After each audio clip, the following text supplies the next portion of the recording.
നമസ്കാരം. കൊല്ലപ്പെട്ട മുൻ ഇറാന്റെ പരമോന്നത നേതാവ് ആയത്തുള്ള അലി ഖമേനിയുടെ ഭൗതിക ശരീരം പൊതുദർശനത്തിന് വെച്ചിരിക്കുന്ന ടെഹ്റാനിലെ പ്രാർത്ഥനാ ഹാളിൽ US മുൻ പ്രസിഡന്റ് ഡൊണാൾഡ് ട്രംപിനെ വധിക്കാൻ ആഹ്വാനം ചെയ്ത് വൻ ജനക്കൂട്ടം.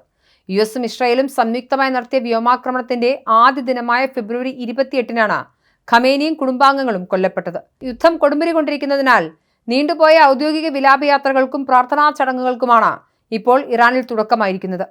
ഇമാം ഖമേനി ഗ്രാൻഡ് മൊസല്ലയിൽ നടന്ന പ്രാർത്ഥനാ ചടങ്ങുകൾ വൻ രാഷ്ട്രീയ പ്രകടനമായി മാറി. ഖമേനിയുടെയും മറ്റ് 4 കുടുംബാംഗങ്ങളുടെയും വിയോഗത്തിലുള്ള ആഴത്തിലുള്ള ദുഃഖത്തിനൊപ്പം ശത്രുക്കളോടുള്ള പ്രതികാരവും ചടങ്ങിൽ അലയടിച്ചു. പുലർച്ചെ 8-ന് ആരംഭിക്കുന്ന പ്രാർത്ഥനയിൽ പങ്കെടുക്കാൻ തലേദിവസം രാത്രി മുതൽ തന്നെ ആയിരക്കണക്കിന് ആളുകളാണ് പള്ളിയിലും പരിസരത്തുമായി തടിച്ചുകൂടിയത്.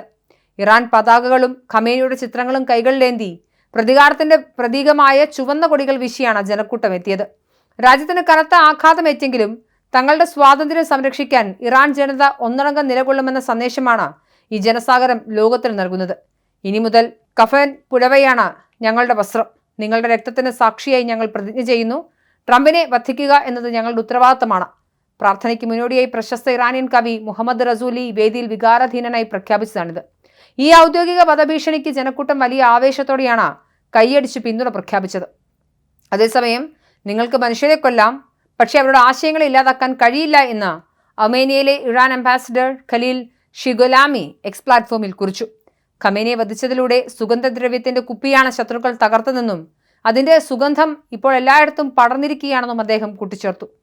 ദേശീയ സുരക്ഷാ കൗൺസിൽ സെക്രട്ടറി മുഹമ്മദ് ബാഗർ സോൾഗദർ വ്യക്തമാക്കിയത്, ജനങ്ങൾ തങ്ങളുടെ നേതാവിന് വിട നൽകുമ്പോൾ ശത്രുക്കൾക്കെതിരെയുള്ള ചെറുത്തുനിൽപ്പും പ്രതികാരവും മാത്രമാണ് ലക്ഷ്യമിടുന്നതെന്നാണ്.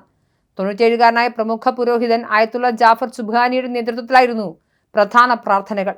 ഖമേനിയുടെ മരുമകൾ സഹറ ഹദാദ് ആദിൽ, 14 മാസം മാത്രം പ്രായമുള്ള കൊച്ചുമകൾ സഹറ മുഹമ്മദ് ഗോൽബഗാനി എന്നിവരുടെ മൃതദേഹങ്ങളും അവിടെ ഉണ്ടായിരുന്നു. കുരുന്നിന്റെ ചെറിയ പെട്ടി ചടങ്ങിൽ പങ്കെടുത്തവരുടെ കണ്ണുകളെ ഈറനണിയിച്ചു. അതേസമയം ഖമേനിയുടെ മരണശേഷം ഇറാന്റെ പുതിയ പരമോന്നത നേതാവായി നിയമിതനായ മകൻ മൊജ്തബ ഖമേനിയുടെ അസാന്നിധ്യം ചടങ്ങിൽ പ്രകടമായി. സ്ഥാനം ഏറ്റെടുത്ത് 3 മാസമായിട്ടും അദ്ദേഹം പൊതുവേദികളിൽ പ്രത്യക്ഷപ്പെടുകയോ സന്ദേശങ്ങൾ പുറപ്പെടുവിക്കുകയോ ചെയ്തിട്ടില്ല. കഴിഞ്ഞ വ്യാഴാഴ്ച നടന്ന സ്വന്തം ഭാര്യയുടെ ശവസംസ്കാര ചടങ്ങിൽ പോലും അദ്ദേഹം പങ്കെടുത്തിരുന്നില്ല. അദ്ദേഹത്തിന്റെ മറ്റ് 3 സഹോദരന്മാരായ മുസ്തഫ, മസൂദ്, മെയ്സം എന്നിവർ പിതാവിന്റെ പെട്ടിക്ക് സമീപം നിലയുറപ്പിച്ചിരുന്നു. ഇറാൻ സർക്കാരിലെയും സൈന്യത്തിന്റെയും നീതിന്യായ വിഭാഗത്തിലെയും പ്രമുഖ നേതാക്കളെല്ലാം ചടങ്ങിൽ പങ്കെടുക്കുന്നുണ്ട്.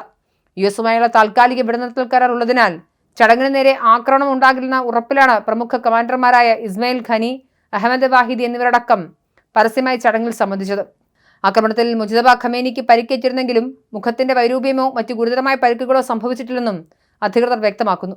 കനത്ത ചൂടിനെ അവഗണിച്ചും 10,000-ങ്ങളാണ് പള്ളിക്ക് പുറത്ത് കാത്തുനിന്നത്. രക്തസാക്ഷിത്വത്തിന് തയ്യാറാണെന്ന് പ്രഖ്യാപിച്ച് വെള്ളവസ്ത്രം ധരിച്ചവരും ഇതിലുണ്ടായിരുന്നു. ഉപരോധങ്ങൾ കാരണം 40 വർഷമായിട്ടും പള്ളിയുടെ നിർമ്മാണം പൂർത്തിയായിട്ടില്ല.